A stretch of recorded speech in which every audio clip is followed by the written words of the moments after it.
Yes, people, welcome back to the Big Game Theory. And on today's episode, we're talking about Arsenal versus Crystal Palace.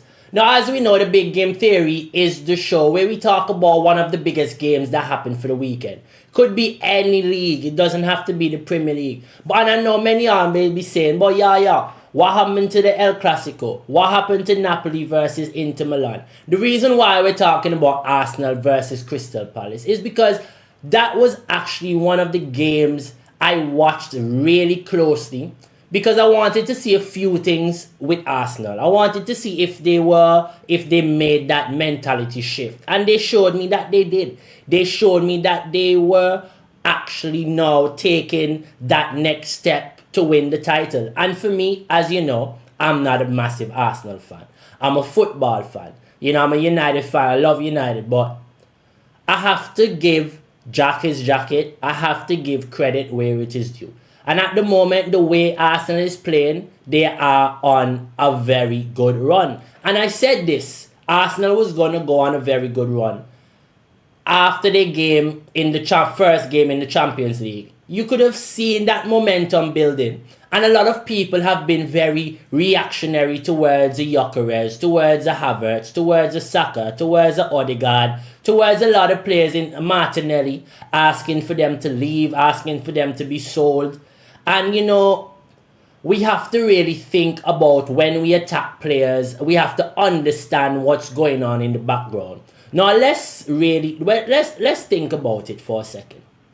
When we look at players like Saka, we look at players like Odegaard, we look at these players that has been at Arsenal for a while, that have failed continuously to win the title. Of course, you feel the bit scar as Arsenal fans feel when they see these players having a game or two where they're not at their best. They're like, oh shit, another season of this. But when you think about it and you look at the whole situation and the whole, these guys have been improving in different aspects of their game by game by game by game. And, you know, Arsenal fans wants to see the same electric young Odegaard, Saka, naive, who just wants to attack.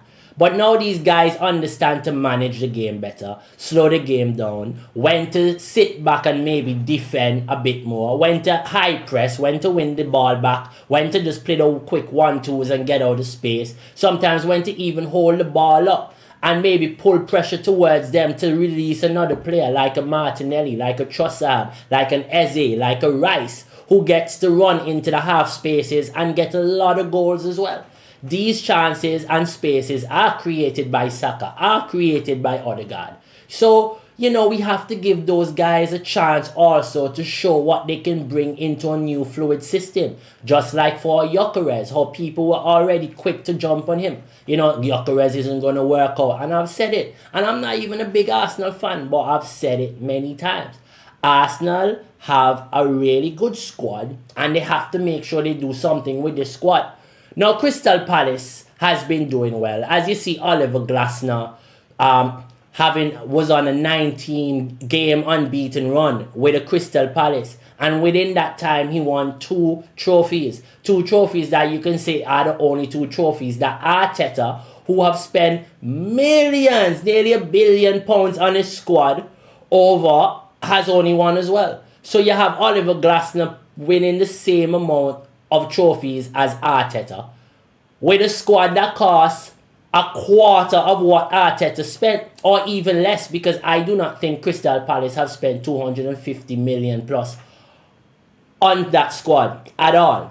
And that just shows how much a good scouting network and a good recruiting network helps a club, like even when you mention clubs like Brighton and other clubs we can mention. But yeah, the game was a very exciting game. We saw Arsenal exciting for people that love football, not for the stats merchants, because the stat merchants will look at the stats and be like, oh, why are all these stats so low? Why is there only 1 goal? But sometimes the best games are 0-0 draws and 1-0 games. Sometimes the most exciting games are goalless draws. And because of if you appreciate the sport for what it is and not just about goals. When you see teams build up, play, and almost score, sometimes those things are actually even more excited than watching them kick a long ball, flick it on, and score. Let's be honest. Like, I'd rather see a team play 15, 20 passes and have good transition and build up patterns and almost score than watch a team continuously play goal kicks and play for corner kicks and set pieces to score goals. Like what people criticize Arsenal for. Arsenal usually at the moment is scoring a lot of set pieces goals.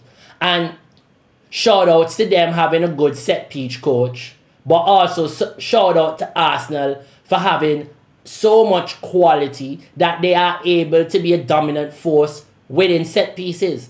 Now, Gabriel is such a player. When we speak about a threat in the box, Gabriel is a threat in the box every time. The guy is like a cheat code. Again, he picked up another assist, getting his head, ran into the post twice, got his head on another flick that Declan Rice put up to the side. He got his head on another chance.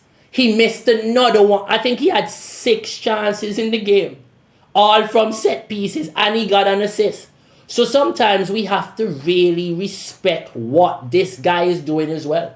Gabriel is showing a level of consistency, a level of understanding of his role now. He's not rash anymore. He doesn't get stupid little cards. He's always the one on the final challenge. How many blocks he had in the opposition box? A lot of people talk about Saliba. This season, Gabriel has been Arsenal's best defender. Hands down, Gabriel has shown Arsenal fans that he is the man, the rock in the back. Saliba has had a iffy kind of season for me this season. And it's weird because everyone used to say, without Saliba, Arsenal doesn't have a good defense. Without Saliba, Arsenal isn't ready to go. But Arsenal showed this depth, this squad depth. When they can bring on a top quality like a Mascara, who I feel struggled in the game with the pace of a Pinheiro running around at him. Nketiah running at him, got around him a few times, especially that one big touch he took and got around him. And people talk about Eddie Nketiah and say, he wasn't good enough for Arsenal. Eddie Nketiah is playing on the wing, and for me, in some aspects of the game, he looks better than Martinelli. I'm not saying that he's better than Martinelli. For you Arsenal fans that want to jump down my throat, I'm just saying in certain aspects of the game, he looked better than Martinelli on the wing. He does. He's not afraid to face up the opposition. He gets himself not only playing off of the wing, but sometimes he drifts inside, and maybe that could be his natural instinct as a striker. But just his movement off the wing, turning players around, creating space, always being involved and create chances for himself, I think he's way better than Martinelli at that. Now, in terms of running in behind, running in transition, creating space for your other teammates, being a bit more aggressive on the drive and running players and getting at players to isolate them on a one-on-one, Martinelli is better at that.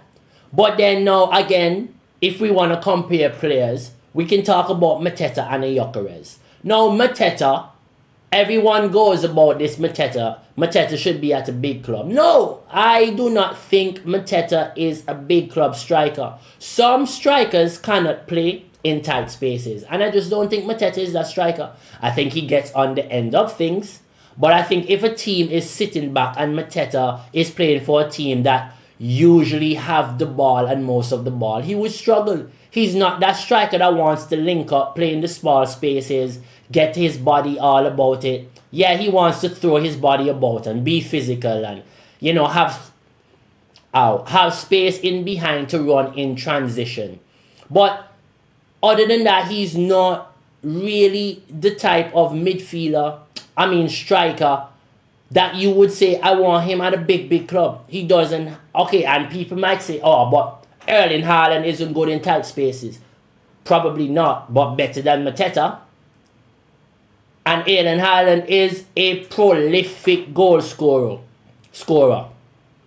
You put Mateta in City, he doesn't score 30 plus goals. You put Haaland in any team in the world, I reckon he scores 30 plus goals. I reckon he can just cross the... I reckon Haaland can play for a team that play throwback kind of football, like what United is playing right now, and get his head on the flick on and run in and throw his body about. Haaland could play for Palace. Haaland could play for Aston Villa. Haaland could play for Liverpool. Haaland could play... because he plays for the team that has the ball the most. And he doesn't struggle. Well, he does sometimes in certain phases of play, of course. All players struggle if they're out of their comfort zone sometimes.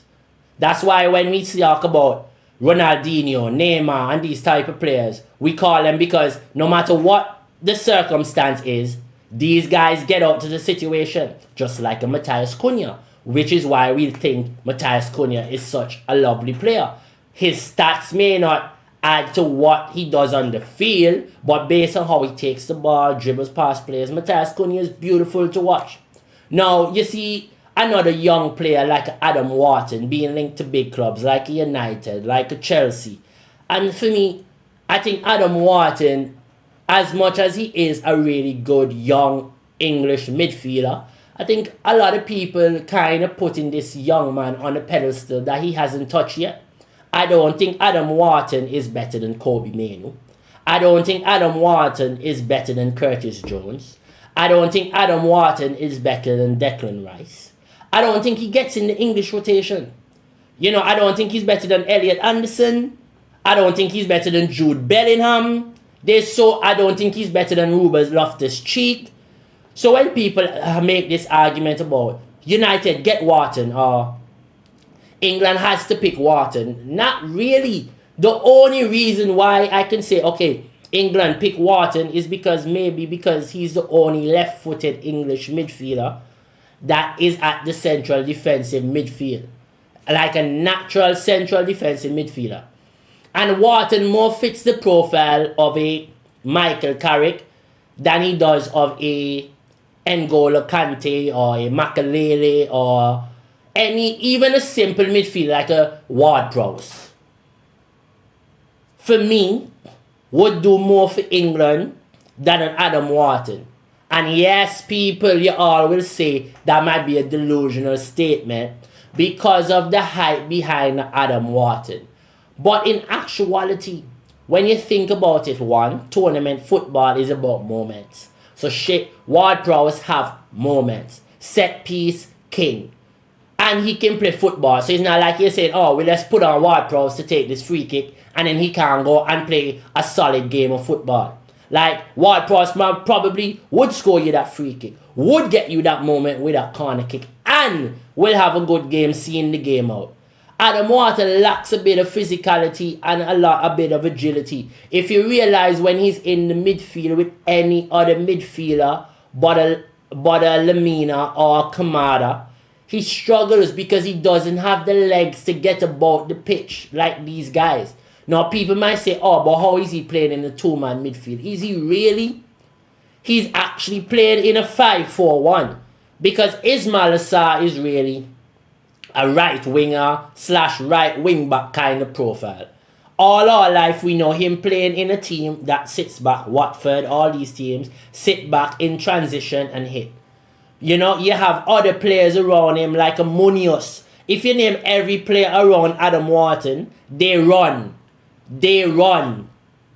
You can't bring Adam Wharton into United and then be like, oh, this is for Adam Wharton to be running around in a system that doesn't suit him.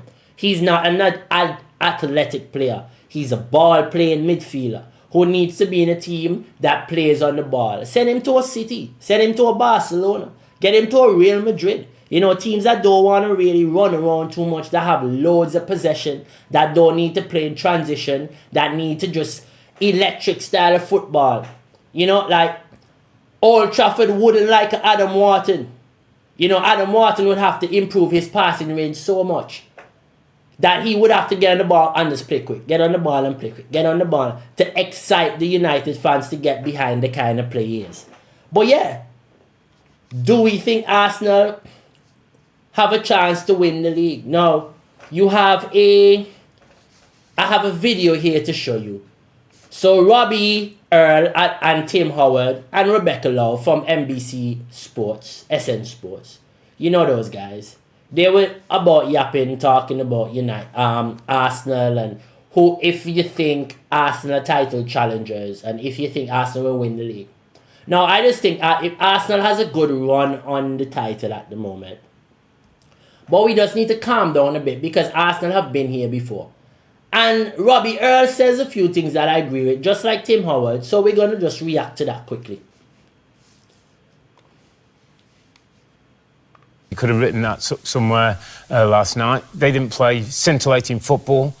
But of all the teams in the Premier League, Rebecca, they can rely on a clean sheet. And they got another one today. 3 goals now conceded in 9 games is incredible. 6-point gap to Manchester City. 7-point gap to Liverpool. And the thing I would say is, watching games, they look further ahead than those points. That's how good they are. Now they've got to show a ruthlessness. They've got to show that, all that Arsenal bottling it and all that stuff that came back in the past. They've got to show that they can go beyond that and stretch this lead to 9, 10, 11 points. So we get into Easter and they've got a real buffer between them and the other teams. At the moment, Man City are still figuring things out. If Haaland doesn't score, it's a problem. Liverpool can't keep a clean sheet. Things ain't working particularly well at the front end of the pitch. Arsenal have to make the most. For me, that is a big point. When you really look at it, City are dropping points. Liverpool cannot keep clean sheet. And I honestly, all this hype about Liverpool, I'm going to just be honest with people right now. Take Liverpool. I have said it before and I will say it again.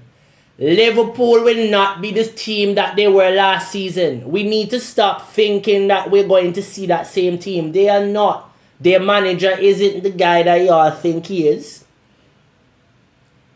And their team isn't as good as y'all thought, bringing y'all this thing, we're just going to buy all the best players around and they're just going to fit. And yes, don't get me wrong, they will start to fire again.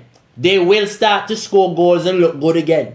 It could happen in the next couple games. But they will not be the team that they were last season. That doesn't change the point. And they've been having a bad run of form since the ending of last season. If they were teams closer to Liverpool and were pushing them a bit more to the ending of last season, they would have probably lost the league. The way they were winning games to the end of last season wasn't as exciting as we thought it was. So we have to really be truthful about some of these things.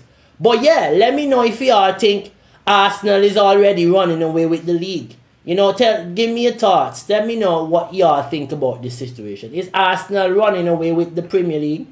Is Arsenal really the favourites to the Premier League? And United fans, what are you going to do if Arsenal wins the Premier League? How are we as United fans going to be able to take the heat coming from Arsenal fans? Remember what happens when they win the FA Cup and the Community Shield? They make you feel like they won the Champions League and the Premier League. Imagine if they win that now, what's going to happen?